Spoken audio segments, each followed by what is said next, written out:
Friends, news channel देखे आप सभी दर्शकों का बहुत बहुत स्वागत है। मैं हूं रमनदीप कौर। इस वक्त की बड़ी खबर आ रही है प्रयागराज से। क्या है पूरा मामला, देखने के लिए बने रहिए हमारे साथ। लोकसभा चुनाव को लेकर राजनीति गरमाई है और सभी पार्टियां अपने प्रचार प्रसार में जुटी हैं और आज असदुद्दीन ओवैसी प्रयागराज पहुंचे थे क्योंकि उन्हें प्रतापगढ़ में और महुआ में प्रत्याशियों के समर्थन में जनसभा करनी थी। उससे पहले उन्होंने मीडिया से बात की है और साथ ही मीडिया से बात करते हुए प्रधानमंत्री पर और राहुल अखिलेश पर निशाना साधा है। जहां कल प्रधानमंत्री ने सभा को संबोधित किया था और कहा था गठबंधन गरीबों का हिस्सा मुसलमानों को देना चाहती, उस पर पलटवार किया है और साथ ही कहा है कि अब वे 400 पार कहां कह रहे हैं। तो वहीं राहुल अखिलेश यादव पर भी निशाना साधा है। कहा है कि जिस तरह से रैली में भगदड़ हुई, जो रैली नहीं संभाल पा रहे हैं वो देश क्या संभालेंगे। साथ ही असदुद्दीन ओवैसी ने निशाना साधते हुए क्या कुछ कहा है इस पूरे मामले पर, आइए दिखाते हैं आपको क्या कुछ कहा है उन्होंने। तो जो दूसरे लड़ रहे हैं वो क्या कर रहे हैं, वो वोट खराब नहीं कर रहे हैं। हम पीडीएम बनाए हैं, पीडीएम का हिस्सा है और हमारे ही कैंडिडेट हैं और उनके प्रचार के लिए, उनकी कामयाबी के लिए हम आ रहे हैं, काम कर रहे हैं। तो अगर किसी को पेट में दर्द हो रहा है तो मैं क्या कर सकता हूँ। मोदी जी कह रहे हैं लगातार जो 400 पार, 400 पार अब कहाँ कह रहे हैं आप? कल भी कहा प्रयागराज में उन्होंने। हाँ, कभी कभी बोल देते हैं, मगर असल मुद्दा ये है कि पेट्रोल 100 पार हो चुका है।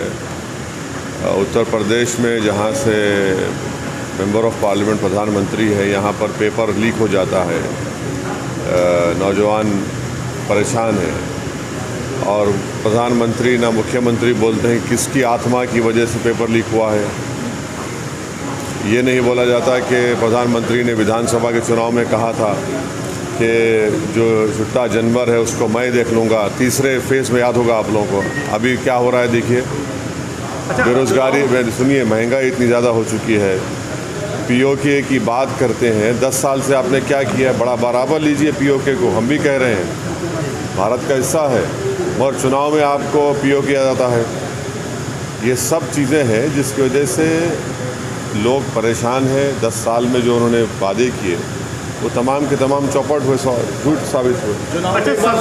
मोदी जी ने कल कहा कि मुस्लिम आरक्षण का मुद्दा सामने आता दिख रहा है। हाँ, मोदी जी ने कल कहा है कि जो गठबंधन वाले हैं गरीबों का हिस्सा मुसलमानों को देना चाहते हैं।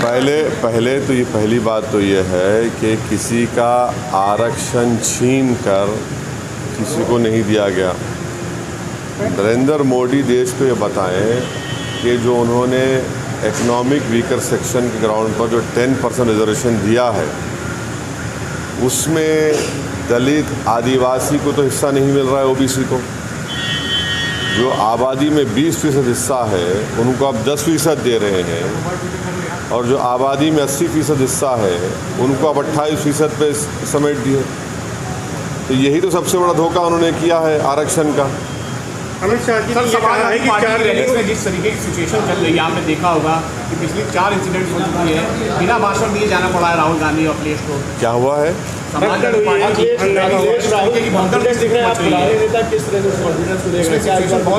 हुई है, लाठीचार्ज की नौबत भी आई कल आजमगढ़ में।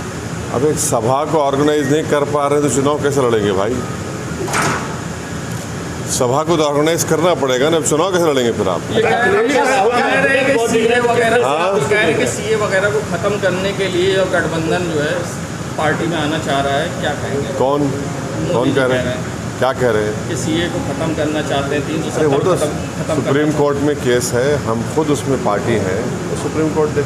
बस आप संगम नगरी प्रयागराज की गंगा पार की नवाबगंज पुलिस को मिली बड़ी कामयाबी, जहां एसीपी सुराव के नेतृत्व में जहां असला बनाने वाली फैक्ट्री का भांडाफोड़ हुआ, जहां से 8 निर्मित और 6 अर्धनिर्मित असलहे बरामद हुए और साथ ही 2 लोग को गिरफ्तार किया गया। लोकसभा चुनाव को लेकर चेकिंग अभियान चलाया जा रहा था। आज डीसीपी गंगानगर अभिषेक भारती ने प्रेस वार्ता करते हुए खुलासा किया और क्या कुछ कहा है, आइए दिखाते हैं आपको। सर, किस घटना की खुलासा हुई और इस घटना को कैसे अंजाम दिया?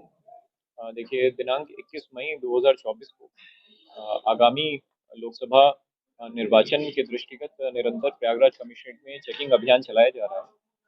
इसी अभियान के अंतर्गत एसीपी सुराव के नेतृत्व में और थाना प्रभारी नवाबगंज के द्वारा एक सराहनीय कार्य किया गया है, जिसमें एक अवैध शस्त्र फैक्ट्री को चलाते हुए 2 लोगों को गिरफ्तार किया गया है।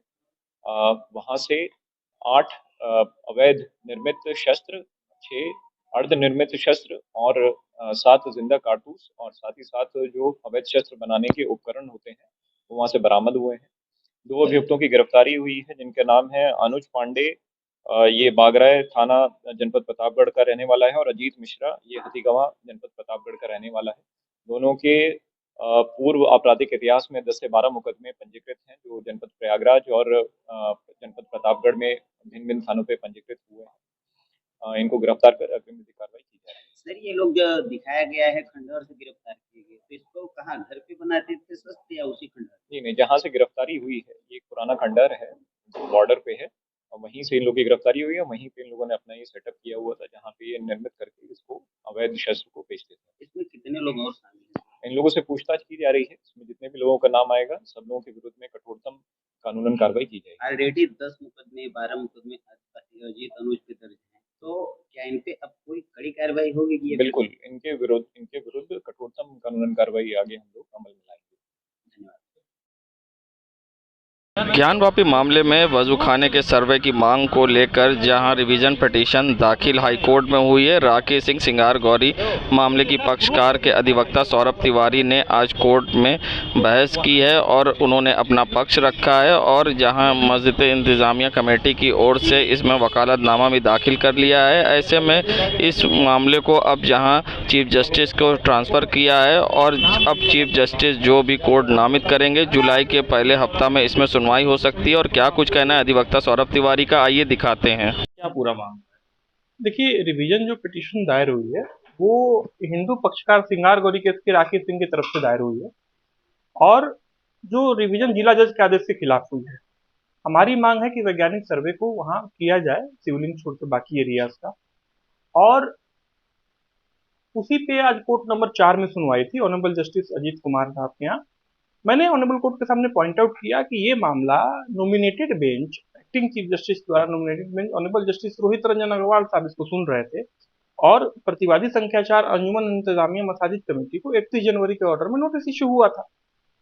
आज तो ऑनरेबल कोर्ट ने कहा कि ये फिर हमारे सामने कैसे लिस्ट हुई। उन्होंने रिकॉर्ड को पेरिजल किया, देखा और फाइनली ऑनरेबल चीफ जस्टिस को मैटर को रेफर किया कि वो उपयुक्त बेंच के सामने इसको जो है लिस्ट करें। और बहरहाल आज सुनवाई के दौरान अंजुमन इंतजामिया मसाजिद कमेटी ने आज उनकी तरफ से वकालतनामा दायर हुआ, सीनियर एडवोकेट SFA नकवी ने दायर किया और अब जो है इसमें जुलाई प्रथम सप्ताह में डेट फिक्स हुई है, उसी में समय सुनवाई होगी। तो ये जो अगली सुनवाई होगी वो चीफ जस्टिस नॉमिनेट करेंगे, किस बेंच में सुनवाई होनी और किस तरह से? देखिए, वो तो उनका मसला है, लेकिन जो लास्ट नॉमिनेशन था वो ऑनरेबल जस्टिस रोहित रंजन अग्रवाल साहब के सामने नॉमिनेट हुई थी। बाकी ऑनरेबल चीफ जस्टिस जैसा करेंगे वो उनका क्षेत्राधिकार है, हमें तो अपना आर्ग्यू करना है जहाँ भी।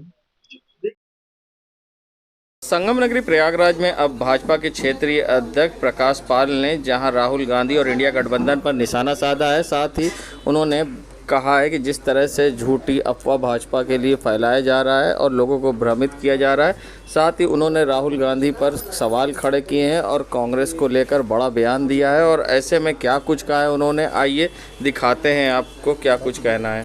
मैं 5 चरण के चुनाव के बाद आज प्रयागराज आया हूं, तो जो विपक्ष द्वारा उनके पास चूंकि मुद्दा भी विपक्ष है और वो केवल अब समाज को भ्रमित करने पर आमादा है। 3-4 मुद्दों को लेकर वो समाज में भ्रम पैदा कर रहे हैं। एक तो ये मुद्दा बता रहे हैं कि अगर भाजपा तीसरी बार आ जाएगी तो संविधान बदल देगी। मोदी जी 10 साल से अपने बहुमत की सरकार चला रहे हैं। 10 साल में उन्होंने संविधान के साथ कोई छेड़छाड़ नहीं किया। इससे पहले 6 साल अटल जी रहे, 16 साल भाजपा ने सरकार की शासन किया है देश पर, तो 16 साल में हमने संविधान के साथ कोई नहीं किया। अब तीसरी बार केवल समाज को भ्रमित करने के लिए कि आ जाएंगे तो संविधान बदल देंगे, तो ये केवल इनका बहकाना है समाज को। और वो लोग बहका रहे हैं जिन्होंने संविधान को किस तरीके से 75 में इंदिरा गांधी जी ने, जब यहीं इलाहाबाद हाई कोर्ट ने ये निर्णय दिया था कि उनका चुनाव अवैध है रायबरेली से, तो संविधान को बंधक बनाते हुए उन्होंने आपातकाल लागू किया था। 86 में राजीव गांधी ने साबानो प्रकरण में संविधान को सुप्रीम कोर्ट के निर्णय के बाद बदला था। तो ये लोग जिन्होंने संविधान को रौंदा है, आज वो समाज को ये बता रहे हैं। तीसरी बात कि ये कह रहे हैं कि भाजपा आ जाएगी तो पिछड़ों दलितों का आरक्षण समाप्त कर देगी। समाजवादी पार्टी को याद करना चाहिए कि आज उनके पास एक भी सांसद पिछड़े वर्ग का, अनुसूचित वर्ग का नहीं, उनकी पत्नी तक पिछड़े वर्ग की नहीं, फिर भी ऐसा सीना ठोक रहे हैं कि पिछड़ों के जैसे वही तैसी हैं। मोदी स्वयं पिछड़े वर्ग से हैं, सर्वाधिक मंत्री भाजपा में पिछड़े वर्ग के हैं, सांसद पिछड़े वर्ग के हैं, जनजाति वर्ग से हमारी राष्ट्रपति है। तो इनको चिंता करने की जरूरत नहीं, हमारे यहाँ सब लोग हैं, इसलिए गलत भ्रम पैदा करने का इनका कोई प्रयास सफल नहीं होगा। तीसरा ये कह रहे हैं कि हम जातिगत जनगणना कराएंगे। कांग्रेस के पुराने नारे अगर आप देखेंगे तो इंदिरा गांधी के समय था कि जात पर न पात पर। आज उनके पौत्र जाति जनगणना की बात करें, जिनको खुद अपनी जाति नहीं पता है। फिरोज खान के वो पौत्र हैं, अपने आप को जनेऊधारी ब्राह्मण कहते हैं, तो फिरोज खान का पौत्र ब्राह्मण कैसे हो सकता है? यहाँ अगर करीना कपूर सैफ अली खान से शादी करते हैं तो उनके तैमूर होंगे, तो फिरोज खान के कैसे हो सकते हैं? ये समाज को भ्रमित कर रहे हैं। इस परिवार में इतनी मिक्सिंग है कि नेहरू, खान, फिर गांधी, माइनो और बाड्रा, इतनी मिक्सिंग है इस परिवार में कि इतनी तो हल्दीराम के मिक्सर में भी मिक्स नहीं है। प्रकाश पाल, क्षेत्रीय अध्यक्ष भाजपा, कानपुर बुंदेलखंड क्षेत्र। देश दुनिया की खबरों के लिए world media times news channel को सब्सक्राइब करें।